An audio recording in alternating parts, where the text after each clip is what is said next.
March 1942, Thursday Island, Torres Strait, Northern Australia. The roar of Japanese Zero fighters ripped across the turquoise water like thunder that would not stop.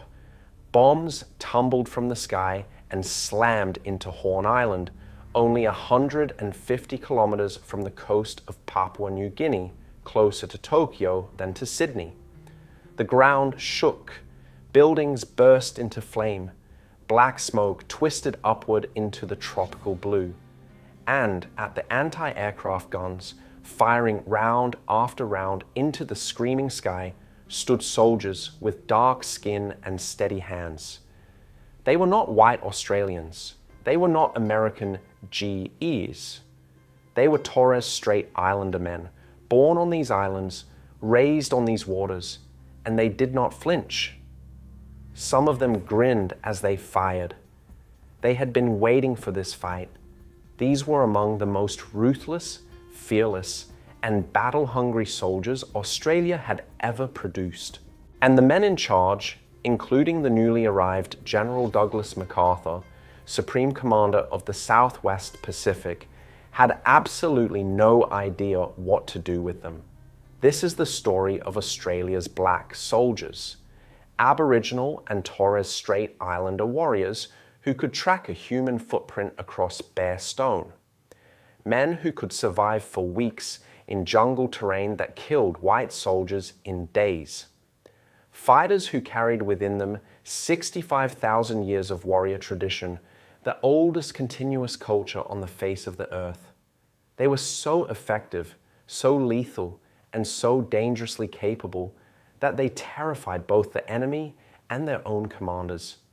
And MacArthur's command, poisoned by the same racial hatred that kept black American soldiers out of combat, worked to keep these men as far from the front lines as possible. To understand why, you have to understand what the world looked like in early 1942. The war in the Pacific was a disaster. Singapore had fallen on February the 15th. 80,000 British and Commonwealth troops surrendered in what historians would call the worst military defeat in British history. The myth that white European armies could not be beaten by an Asian power died that day in the rubble of Singapore. Japan's forces swept south like a wave that could not be stopped. On February the 19th, 188 Japanese aircraft hit Darwin, dropping more bombs than had fallen on Pearl Harbor. 235 people died. Ships burned and sank in the harbor.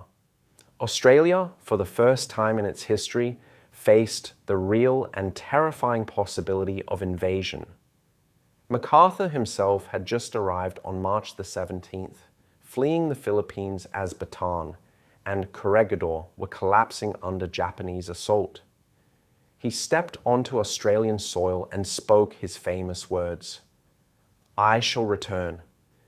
He set up his headquarters first in Melbourne, then in Brisbane. He was now the most powerful military figure on the entire continent. He had authority over Australian forces. He brought with him American strategy, American firepower, and American racial politics. That last part would matter more than anyone wanted to admit.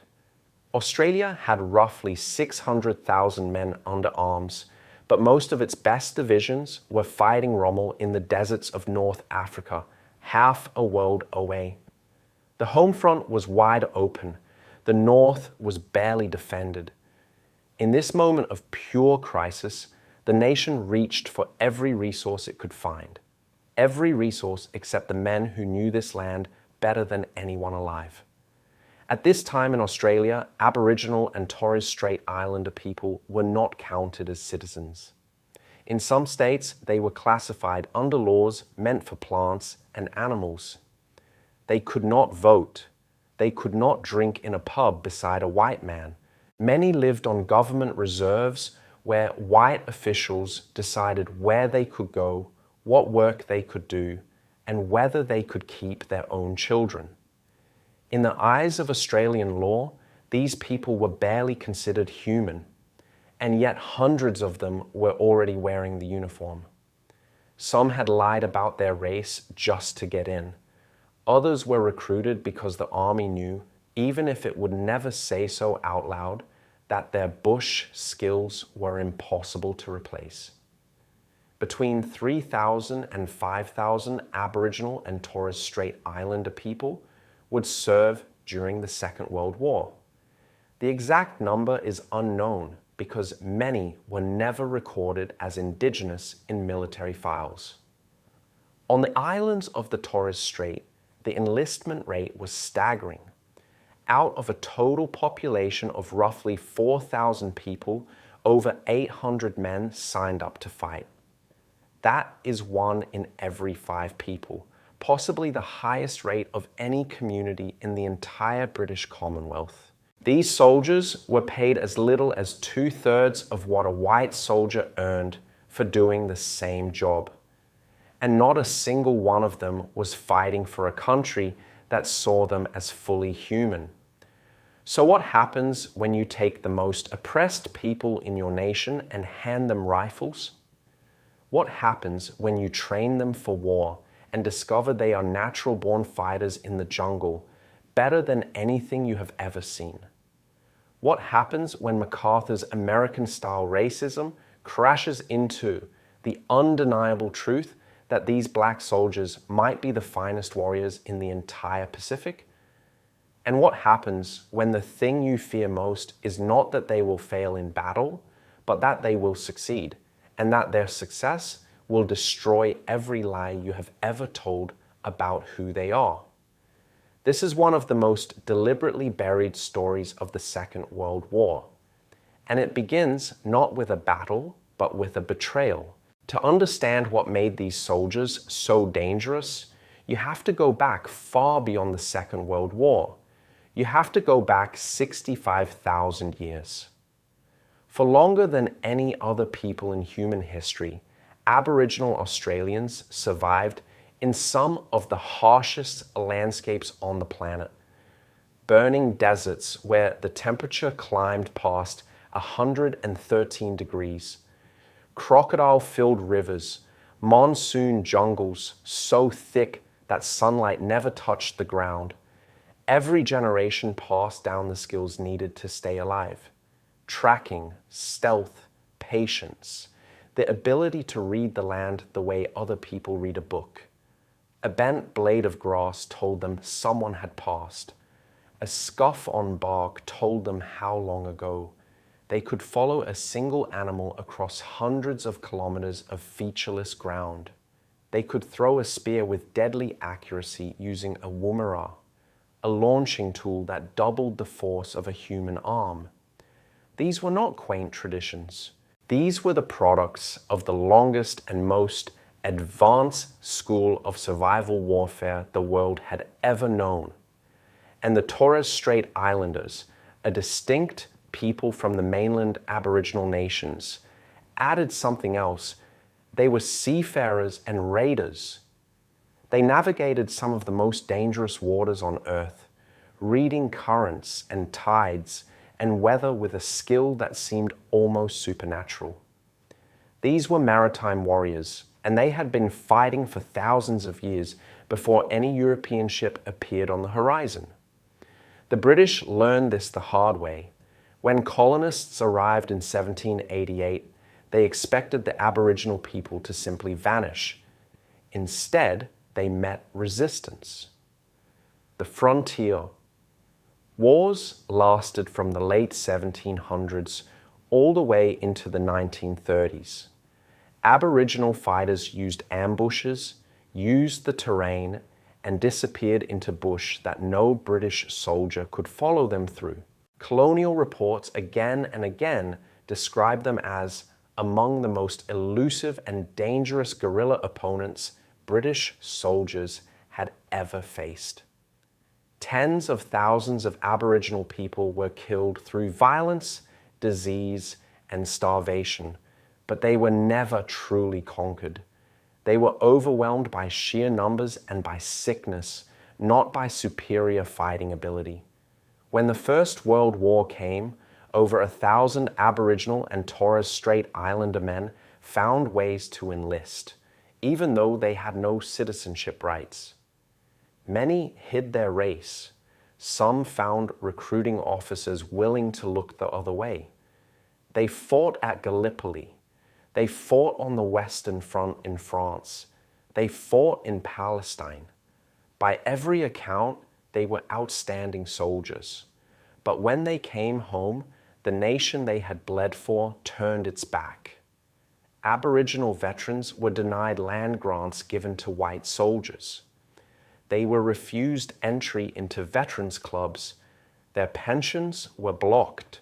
Some were sent straight back to government reserves, right back under the control of white officials who told them where to sleep and when to eat. The message was brutal and clear. You can die for Australia, but you cannot live as an Australian.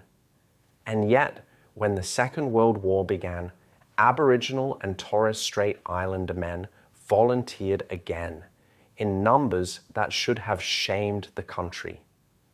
The military formed several units that would become legendary, though the world would take decades to learn their names. The Torres Strait Light Infantry Battalion grew out of a small defense force created in March 1941. Its ranks were filled almost entirely by Torres Strait Islander men, commanded by white officers, as was the standard for what the Empire called native units.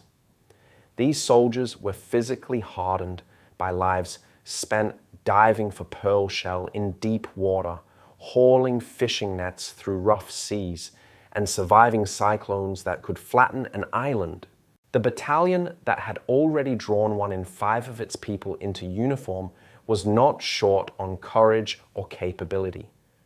What it was short on was respect from the men who commanded it. White officers who served alongside these soldiers quickly learned what headquarters refused to accept. These were not second-rate troops filling a gap. They were elite soldiers trapped inside a system that could not afford to admit what they were.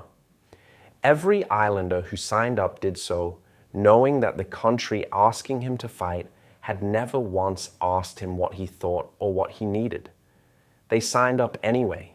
Some did it to protect their islands. Some did it because the warrior traditions of their ancestors demanded it. Some did it because the military, for all its racism, was the first institution that had ever handed them a rifle and said, "You matter enough to defend something." The reasons were as varied as the men themselves, but the result was the same. A fighting force that was ready for war and desperate to prove it. On the mainland, the Army created the North Australia Observer Unit in July 1942. Soldiers called them the Nakaroos.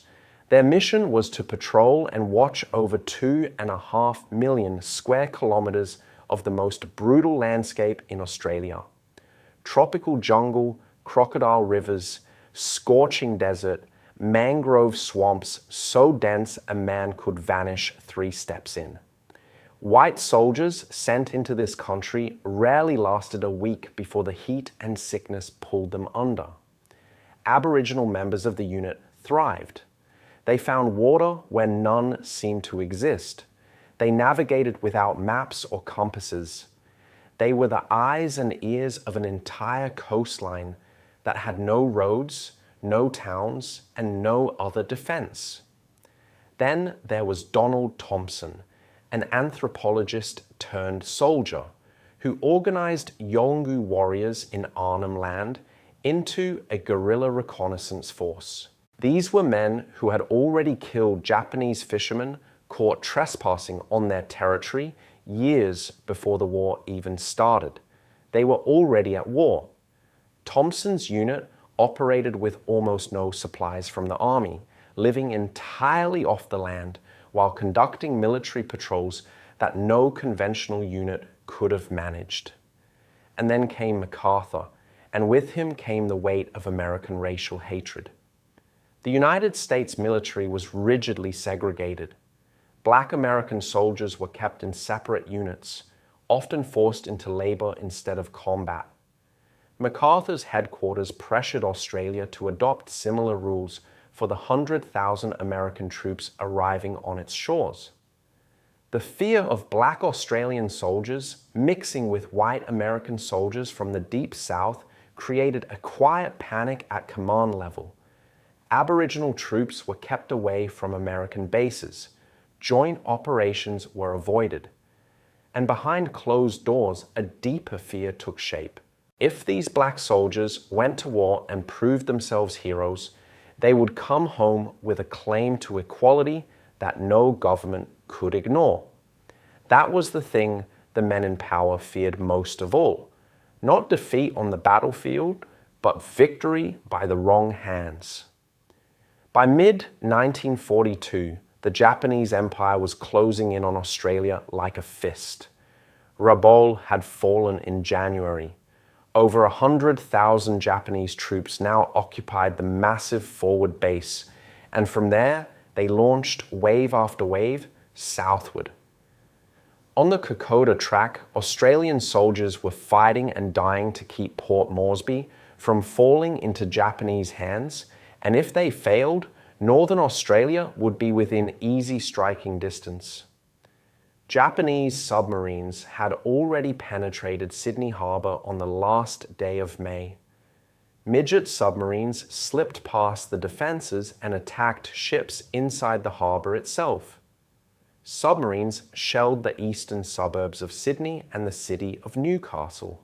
The Torres Strait, that narrow strip of water between Australia and New Guinea, was now a front line. If Japan seized it, they would cut the sea route between the Indian and Pacific Oceans and choke Australia's supply lines. The country was staring down the barrel of a gun, and the men holding the line in the north were the very soldiers the High Command refused to trust. The Japanese bombed Horn Island and Thursday Island again and again. Over 30 air raids struck the region across 1942 and 1943. The first major raid had come on March the 14th, when 9 Japanese aircraft roared in low from the north, so close to the water that their propellers kicked up spray from the surface of the strait. They hit the airfield first. Fuel drums exploded in columns of orange fire that could be seen from islands 20 kilometers away. Then they swung over the town. Buildings that had stood for decades came apart in seconds. Timber and corrugated iron flew through the air like shrapnel. During each attack, the Torres Strait Light Infantry manned their positions and fired upward at aircraft swooping low over the islands. The noise was crushing. Engines screaming, bombs cracking the earth open, the rapid hammering of anti-aircraft guns shaking every bone in a man's body. Shell casings piled up around the gunners' feet, hot brass rolling across the dirt. Smoke and coral dust filled the air so thick it was hard to breathe. Men shouted to each other through the chaos, but their voices disappeared into the roar. When the aircraft finally pulled away and the sound faded, the silence that followed felt almost as violent as the bombing itself. The men stood at their guns and waited for the next wave. It would come, it always came. And the Torres Strait Island soldiers did not break. These were men who had faced cyclones and sharks and the killing tides of the strait since they were children. Japanese bombs were just another danger in a life built around danger. They performed every duty of a frontline infantry unit. They patrolled, they defended, they kept watch through long tropical nights thick with heat and mosquitoes. And yet, the army classified them as a garrison force. Their officers, many of whom deeply respected their men, sent request after request to deploy the battalion to New Guinea for actual combat. Every request was denied. The reasons given were logistical or strategic. The real reason was the color of their skin. Hundreds of kilometers to the west, the Nakaroos were enduring a different kind of war. During the wet season, rain fell in sheets that did not stop for weeks. Rivers swelled into raging floods. Saltwater crocodiles up to 6 meters long lurked in every waterway. Mosquitoes carried malaria and dengue fever. Leeches clung to every inch of exposed skin. During the dry season, the air turned into a furnace that could kill a man standing still. Water vanished. The bush turned to tinder. White soldiers on these patrols collapsed from heat and dehydration and tropical sickness. Evacuation rates for illness were staggering, but the Aboriginal members of the unit moved through this country as if it were home, because it was. They found water by watching birds and reading the color of certain plants. They navigated by the stars and the direction of termite mounds. They could walk 50 kilometers in a single day through terrain that would have killed an unprepared man before noon, and still the command structure held them back.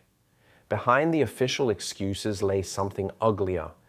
Authorities claimed that if Torres Strait Islander soldiers were captured, they might be treated as native collaborators rather than prisoners of war, conveniently ignoring the fact that the Japanese brutalized all Allied prisoners regardless of race. Others worried that Aboriginal soldiers near American bases would cause incidents with white American troops from the segregated South. And beneath all of it ran the same fear that had already been spoken in quiet rooms at headquarters.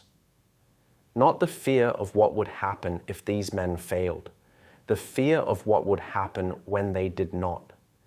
Every week that passed without deployment was another week the lie held together. Every request denied was another year the old order could survive. The men writing those denials understood something they could never put on paper. Once you let these soldiers fight, once the evidence of what they could do was written in blood and battlefield reports, you could never take it back.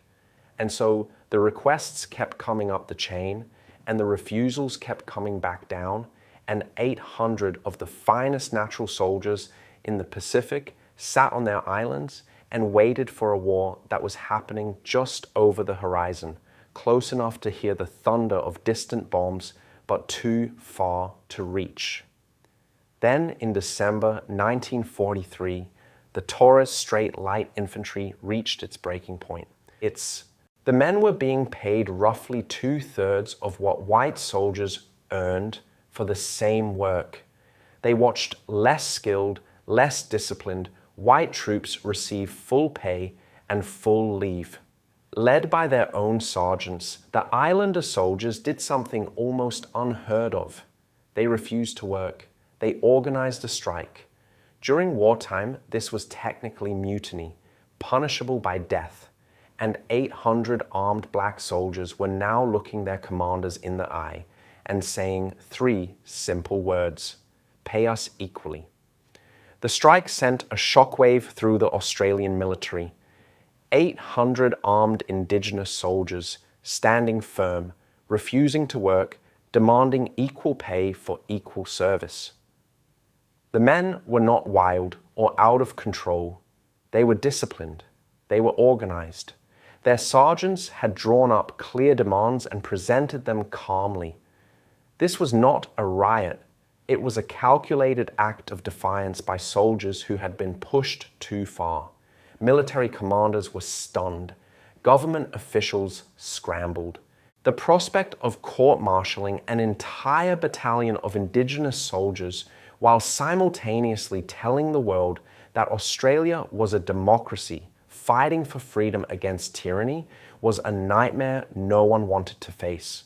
Negotiations dragged on into early 1944. Military officers, government bureaucrats, and Aboriginal affairs officials went back and forth. The Torres Strait Islander soldiers held firm. They did not blink. And in the end, the government gave in, at least partly. The men received a significant pay increase. It was not full equality with white soldiers, but it was a real and meaningful victory. No one was court-martialed, No one was punished. The strike ended and the men returned to duty. It was one of the first successful organized protests by Indigenous Australians for equal rights, and it was achieved not with polite letters or quiet requests, but by armed men during wartime who simply refused to accept less than they deserved. But the one thing the men wanted most was still denied.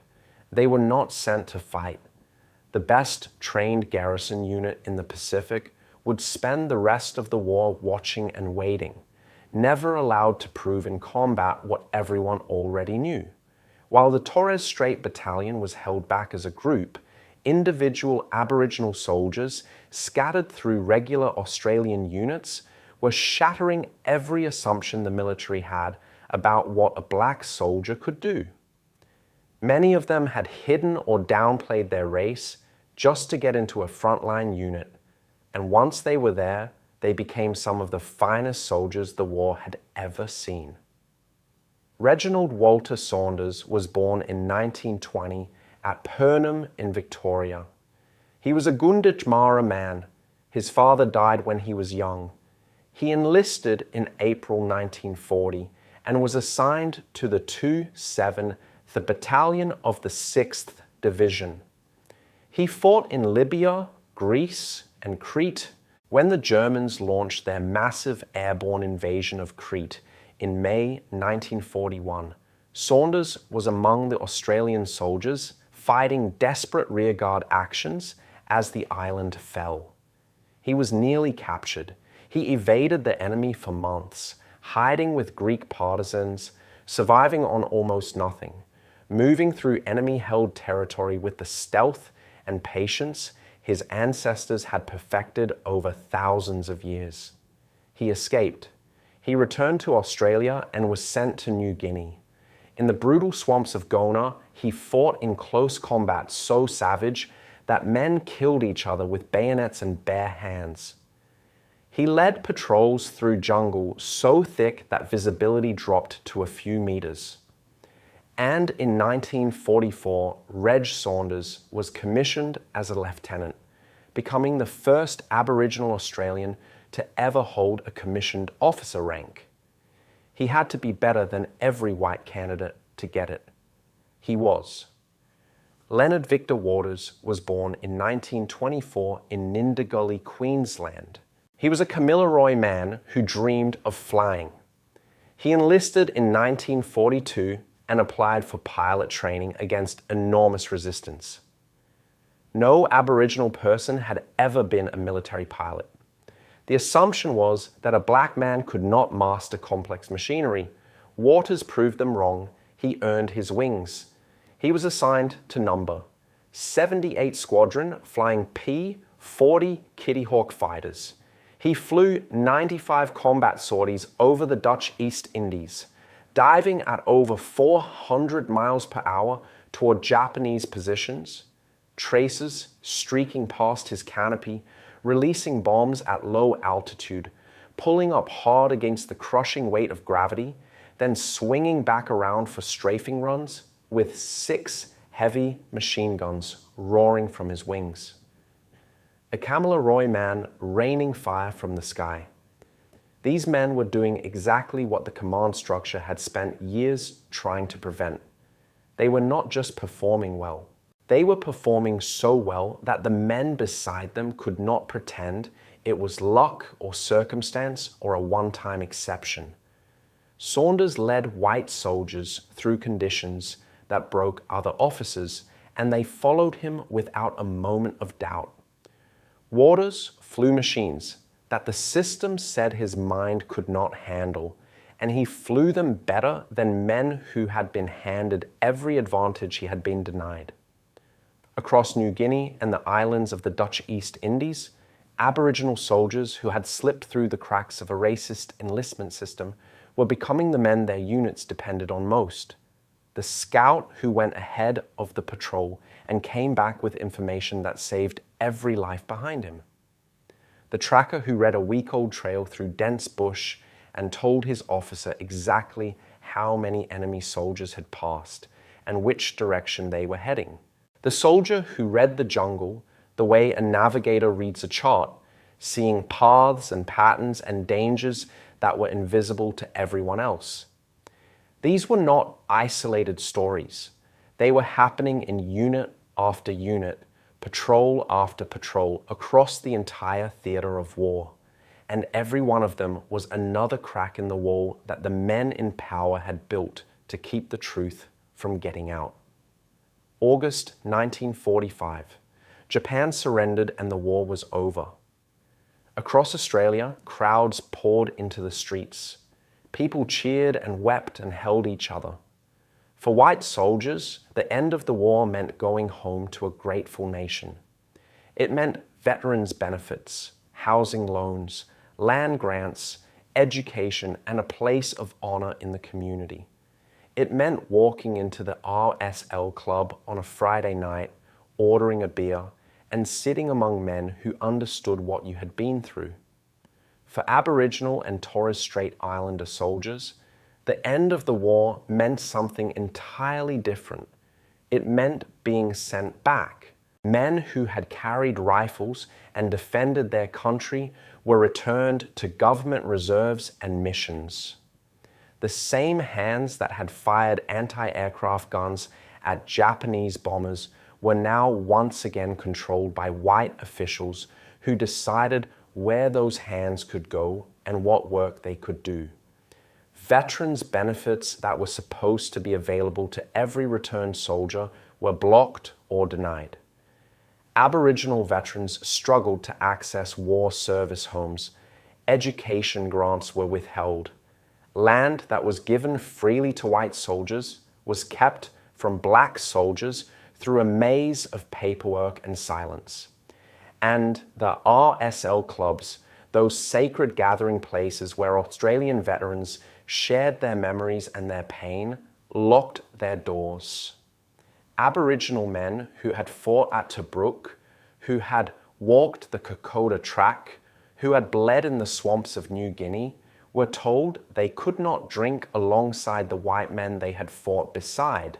The uniform came off and the old rules came back, as if nothing had happened, as if the war had meant nothing at all. The cruelty was not always loud. Sometimes it was quiet and bureaucratic, delivered through forms and waiting rooms and letters that never arrived. An Aboriginal veteran would walk into a repatriation office to apply for the war service home loan that every returned soldier was entitled to. He would sit in the waiting room, still wearing the tan lines from his slouch hat, still carrying the discharge papers that proved he had served, and the official behind the desk would find a reason. The paperwork was incomplete. The application had been misfiled. The program was full. Come back next month. Next month became next year. Next year became never. The homes went to white soldiers. The land grants went to white soldiers. The education benefits went to white soldiers. And the Aboriginal veteran went back to the reserve, back to the tin shed with no running water, back to the control of a white protector who had the legal authority to tell him where he could live and whether he could leave. Some veterans tried to hold on to the dignity the military had briefly given them. They wore their medals. They stood tall. They tried to walk into RSL clubs where their white comrades gathered to drink and remember. And they were stopped at the door, not by strangers, sometimes by men they had served with, sometimes by men who had been in the same unit, the same platoon, the same foxhole. The uniform had made them brothers. The peace made them strangers again. One Aboriginal veteran described the experience of being turned away from an RSL club on Anzac Day while wearing his service medals. He said it was worse than anything the Japanese had done to him. At least the enemy had the honesty to call you what they thought you were. Your own people smiled to your face and shut the door behind it. The fighter pilot who had flown 95 combat missions came home and was told he could not fly in peacetime. The officer who had led men through the jungles of New Guinea could not find work worthy of what he had done. The stories were different in their details, but identical in their meaning. Australia wanted what these men could give in wartime, and wanted nothing to do with them once the war was over.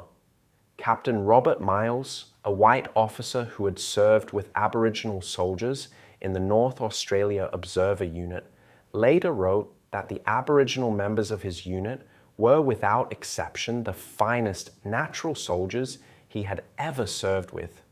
Their tracking ability, their bushcraft, their courage, he said, were simply extraordinary. They could do things that no amount of training could teach a white man.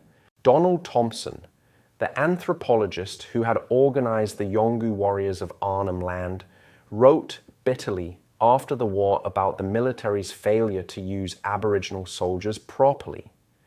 Here were men who possessed skills that would have taken white soldiers years to acquire, if they could acquire them at all, he said, and we wasted them.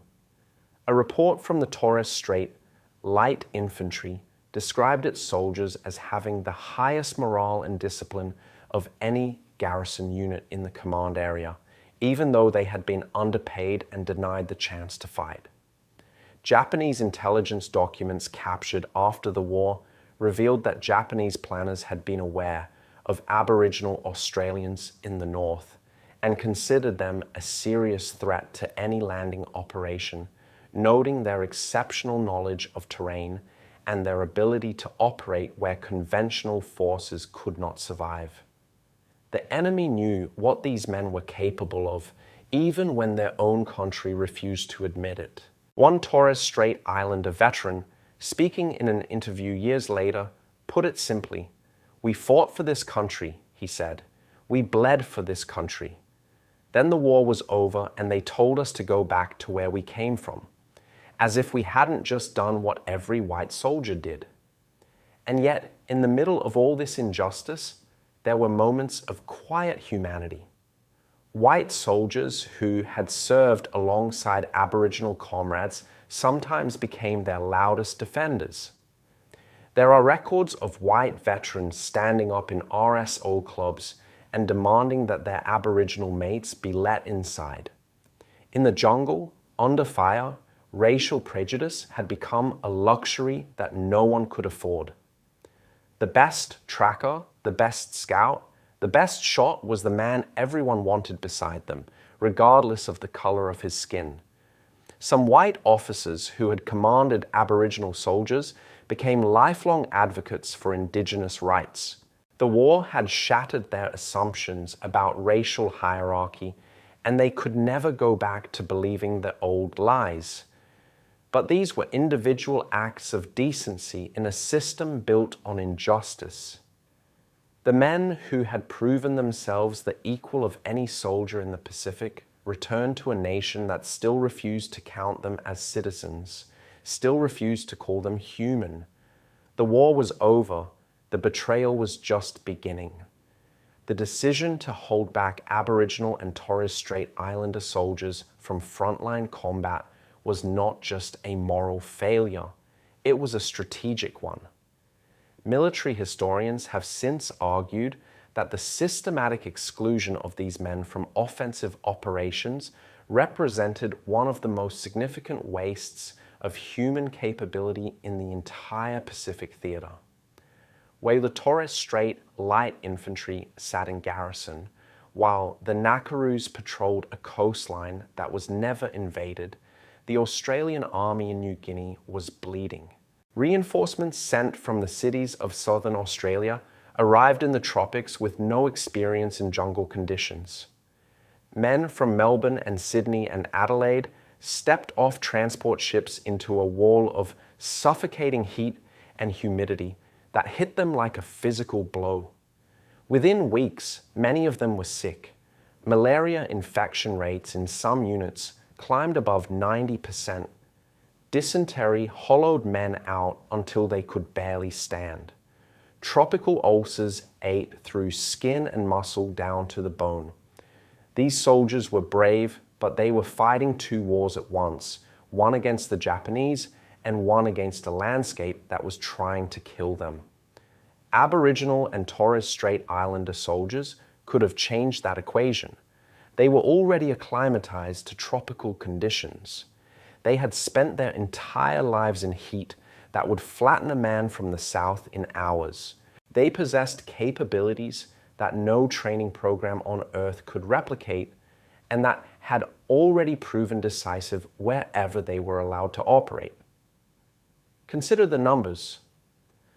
Along the Kokoda Track, Australian casualties from disease alone exceeded combat casualties by a factor of 3 to 1 in some periods.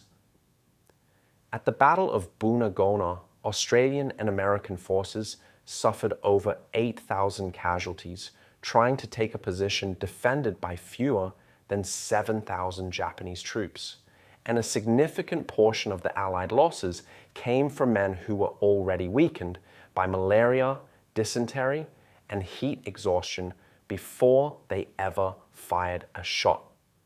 Reinforcement battalions sometimes arrived at the front with half their strength already in field hospitals. Every one of those sick soldiers was a man who had been thrown into an environment his body could not handle. Every one of those hospital beds could have been filled instead by a healthy soldier from the Torres Strait or the Top End or Arnhem Land, a man whose body had been built for this country over 65,000 years of adaptation. Deploying them in frontline roles in New Guinea would not have been a gesture of equality. It would have been sound military strategy. Instead, they were kept back, and white soldiers died in terrain that black soldiers had been born to operate in. The contrast with other nations made Australia's decision even harder to defend. New Zealand deployed its Maori battalion as a frontline combat unit throughout the war, from Crete to North Africa to Italy, and they became one of the most decorated units in the New Zealand military. The Americans used Navajo code talkers in the Pacific in direct combat support roles that proved critical to operations. Neither nation was innocent.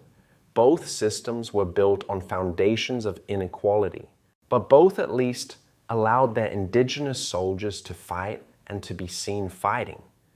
Australia, the nation with arguably the most jungle-capable indigenous population of any Allied power, was the one that refused to let its warriors into the war. MacArthur's command was not the only obstacle. Australian racial attitudes predated his arrival by more than a century. But the importation of American segregation ideology gave those attitudes institutional weight. It wrapped old prejudice in the language of military policy and made it look official.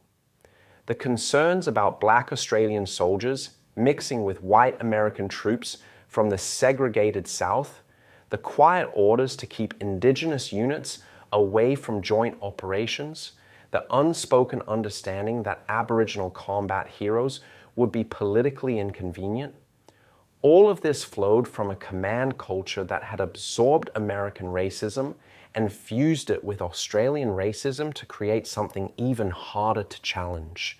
Of the estimated 3,000 to 5,000 Aboriginal and Torres Strait Islander people who served in the war, fewer than a dozen received significant military decorations.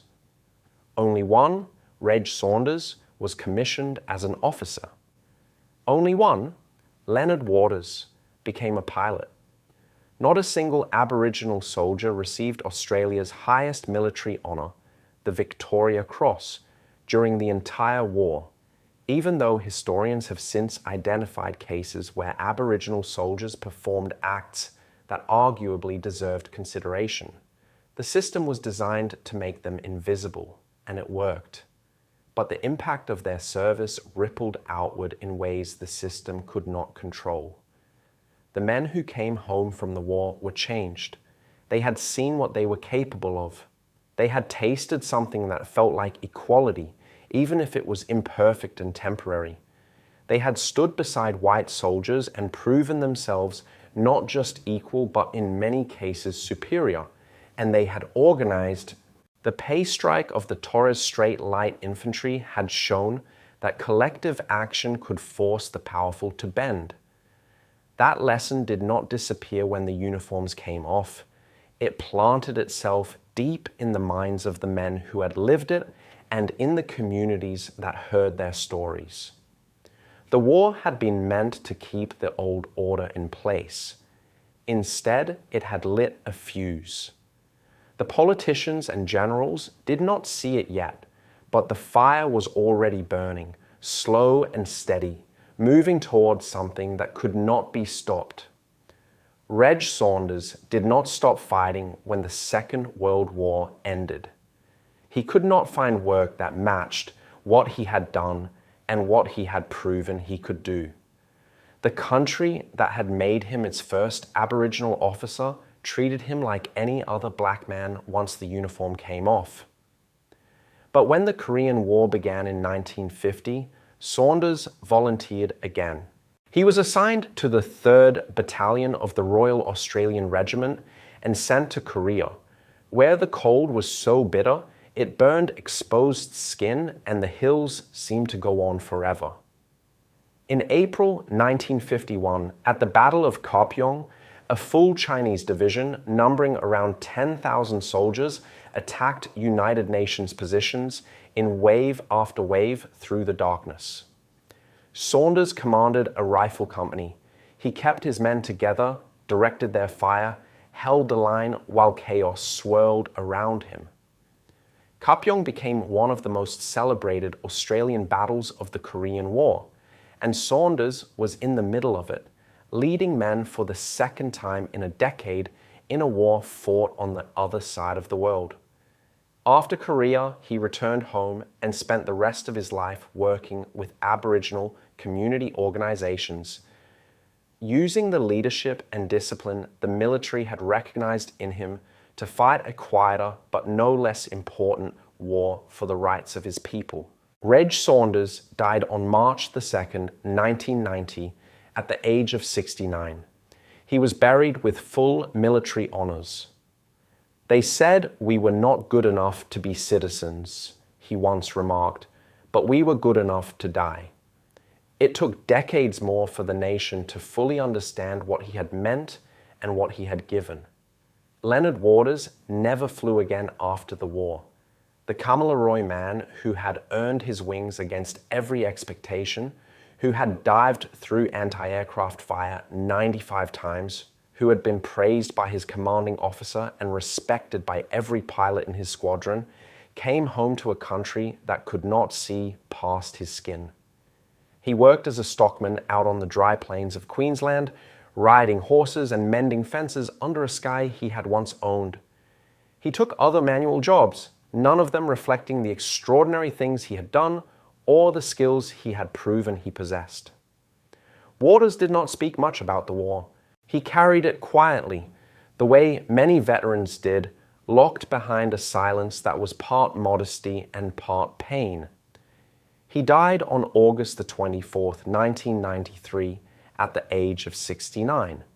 His story was virtually unknown outside Aboriginal communities.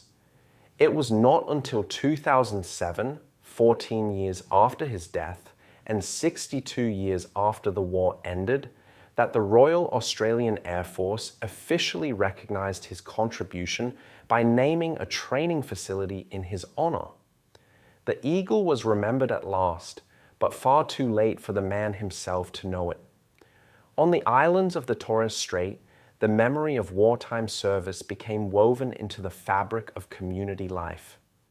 Virtually every eligible man on many islands had enlisted. Women, children, and elders had held the communities together alone for years, enduring Japanese bombing raids while their husbands and sons and brothers were stationed on other islands, defending approaches they could not even see. Sergeant Wees Nawia, one of the senior sergeants who had helped organize the pay strike, became a community leader after the war. He used the organizational skills the military had sharpened to advocate for his people for decades. The strike had taught the Torres Strait Islanders something powerful. It had taught them that when they stood together and refused to accept injustice, the system could be forced to move. That lesson echoed through the generations. The children and grandchildren of the men who struck grew up knowing that their fathers had not only defended their country, but had demanded to be treated as equals while doing it. For every Saunders and Waters whose names survived in the historical record, there were hundreds whose stories vanished. The Aboriginal tracker in the Nakaroos, whose name was never written down in any official report, but whose skills saved an entire patrol from walking into a Japanese ambush. The man who stopped the column with a raised hand pointed to a ridgeline that looked empty to every white soldier behind him and said, "There are men in those trees." He was right. He was always right. And no one ever wrote down who he was. The Torres Strait Islander soldier killed during a bombing raid on Horn Island and buried in a grave that went unmarked for decades. His family on another island did not learn how he died for months. When they did, there was no official letter of condolence, no flag-draped coffin, no bugler playing the last post. Just word passed from island to island across the water, the way news had always traveled in the strait, carried by the wind and the current and the voices of people who remembered. The Aboriginal digger who walked the Kokoda track, who carried wounded mates on his back through mud that sucked at his legs with every step, who killed enemy soldiers in fighting so close he could see their faces.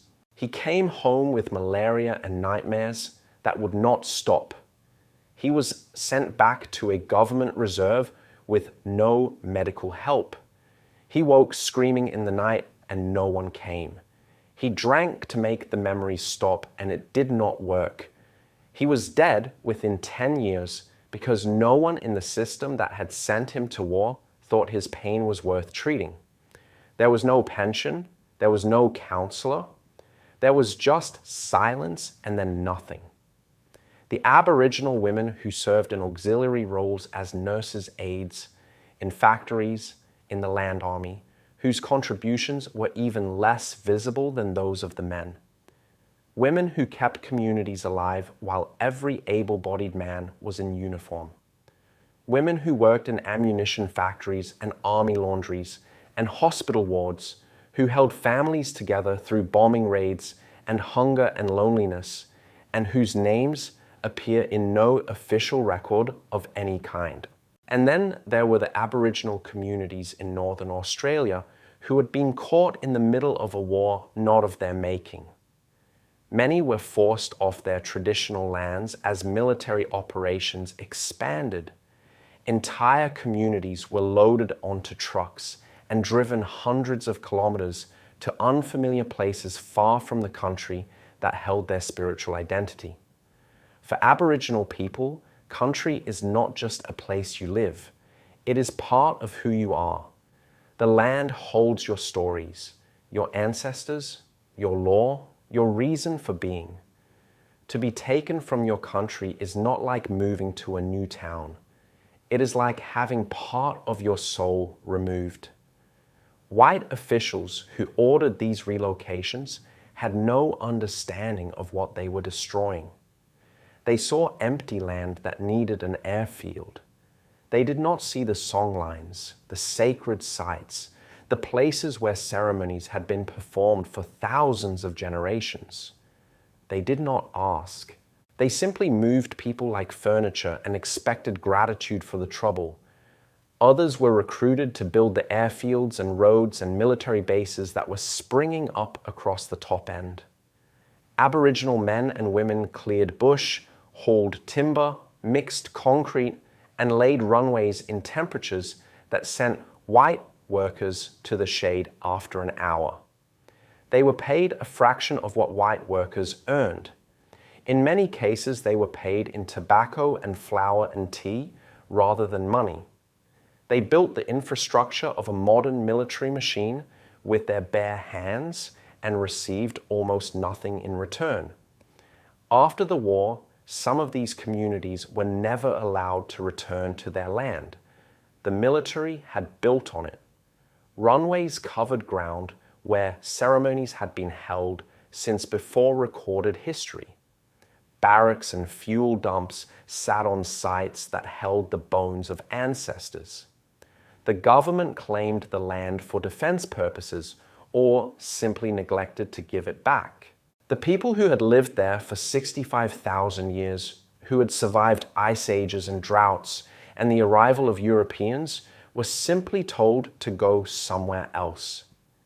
As if 65,000 years of belonging could be erased by a memo from an office in Canberra. The war had been fought to protect freedom, but not theirs. Never theirs. For decades after the war, the story of Aboriginal and Torres Strait Islander soldiers was almost invisible. Every year on April the 25th, Anzac Day, the most sacred day on the Australian calendar, white veterans marched through city streets to the sound of bugles and the cheers of grateful crowds. Medals gleamed on chests. Old men wept for fallen friends. The nation paused to remember, but Aboriginal veterans were often excluded from those marches. They were turned away from RSL clubs, where the post-march rituals of beer and memory and brotherhood took place. They were left out of official histories. The school textbooks that taught Australian children about the courage of the Anzacs said nothing about the black soldiers who had fought beside them. It was as if they had never existed, as if the jungle ghosts had simply faded back into the bush and vanished. The civil rights movement of the 1960s and 70s began to change that. Aboriginal activists fighting for basic rights seized on the undeniable moral power of military service. The argument was devastating in its simplicity. These men fought and died for Australia. How can you say they are not Australians? Veterans of the Second World War and Korea stood at the front of protest marches wearing their medals, their presence a living rebuke to every politician who claimed Aboriginal people were not ready for citizenship. Reg Saunders himself became a powerful voice for his people, carrying the authority of a man who had led soldiers in 2 wars and earned every right that his country still denied him. In 1967, over 90% of Australians voted in a referendum to count Aboriginal people in the national census and to allow the federal government to make laws on their behalf. It was the most overwhelming yes vote in Australian referendum history, and it did not come from nowhere. It came from decades of activism, decades of protest, and decades of Aboriginal men and women pointing to the blood their people had shed and asking a question that had no honest answer. If we were good enough to die for this country, why are we not good enough to live in it as equals? The foundation of that vote had been laid in the jungles of New Guinea and the skies over Borneo and the anti-aircraft pits of the Torres Strait. It had been laid by men who were never meant to matter, but who refused to be forgotten. The men who organized the Torres Strait pay strike, the men who walked the Kokoda track, the men who flew Kitty Hawks through anti-aircraft fire, they had created a moral debt that could no longer be ignored. The memorials came slowly. On Thursday Island, a monument now stands to honor the Torres Strait Light Infantry Battalion, the men who defended the strait and demanded equal pay while doing it. In Canberra, the national capital holds an Aboriginal and Torres Strait Islander War memorial, a belated acknowledgement of Indigenous service across all of Australia's wars. A building at the Australian Defence Force Academy carries the name of Reg Saunders. His portrait hangs in the Australian War Memorial, looking out at visitors with the quiet, steady gaze of a man who had nothing left to prove. At RAAF Base, East Sale, a training facility bears the name of Leonard Waters. Each of these memorials arrived decades after the war. Many of the men they honored were already in the ground, buried, without ever seeing their country acknowledge what they had done. The military itself eventually changed, though slowly. The Australian Defence Force now actively recruits Aboriginal and Torres Strait Islander personnel. Programs like the Army Indigenous Development Program work to bring Indigenous Australians into uniform and to recognise the unique skills they bring. In the far north of Australia, a regiment called Norforce, the Northwest Mobile Force, carries on the legacy of the Nakaroos.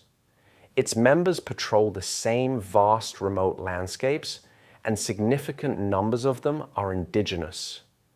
Walking country their ancestors have known for 65,000 years while wearing the uniform of a nation that once pretended they did not exist. On Anzac Day now, Aboriginal and Torres Strait Islander veterans and their descendants march with increasing visibility. On some islands in the Torres Strait, nearly every family has a connection to wartime service. Grandchildren walk in the footsteps of grandfathers who manned anti-aircraft guns under Japanese bombs. Great-grandchildren wear the medals of men who struck for equal pay during wartime and won. Oral histories recorded in recent decades have captured the voices of the last surviving Aboriginal veterans.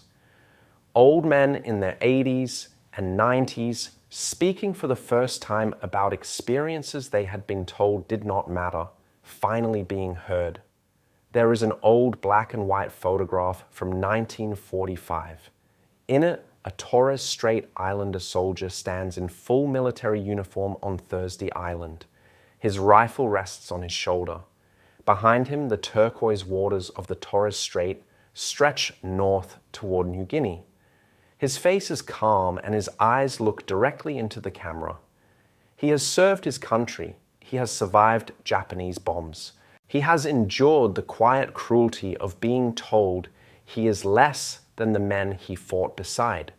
And he is staring into the lens as if staring into the future, daring anyone to tell him he does not belong. The men in power were never truly afraid that these soldiers would fail. That was never the fear.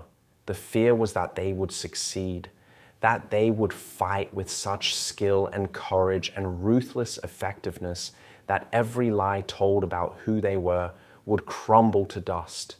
And that is exactly what happened, not on the timeline the soldiers deserved, not in the way justice demanded, but it happened. Because you cannot ask a man to defend a nation with his life and then tell him he is not part of it. That contradiction cannot hold forever. They were afraid to send these men to war, not because they might lose, but because they knew with absolute certainty that these men would win, and winning would change everything.